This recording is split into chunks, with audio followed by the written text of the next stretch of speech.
লোকসভার ফলতা, ডায়মন্ড হারবার, ক্যানিং, মিনাখা, বাদুড়িয়া, হাড়োয়া আর 4টি উপনির্বাচনের যে কোনো হিন্দু গ্রামে বা রায়গঞ্জের যে কোনো একটা ওয়ার্ডে গিয়ে আমাদের এই অভিযোগের সত্যতাটা আপনি দেখে আসুন। 10 তারিখে ভোট দেওয়ার পরে তো কালি এক্ষুনি উঠে যাবে না, আমার কালি এখনো আছে। আমি 25 মে ভোট দিয়েছি।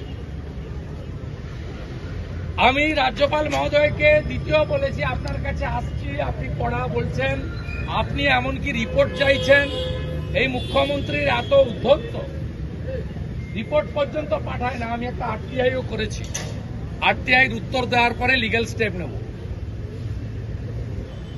আমি বলেছি আমাদের এই যারা আপনার কাছে এসছে এদের সঙ্গে রাষ্ট্রপতি মহোদয়ের দেখা করার ব্যবস্থা আপনাকে করতে হবে।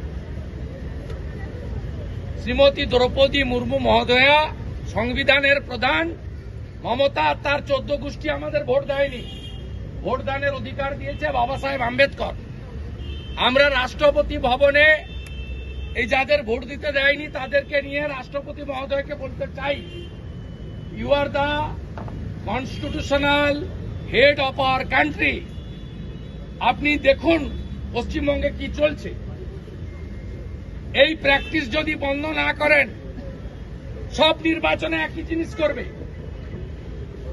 ভারতবর্ষে কোথায় ইভিএম এর উপরে শুধু ওই চোরেদের প্রতীক ঘাসফুল ছাড়া বাকি প্রতীকের উপরে স্যালোটেপ লাগিয়ে দেওয়া হয়? কোথায়, কোন রাজ্যে?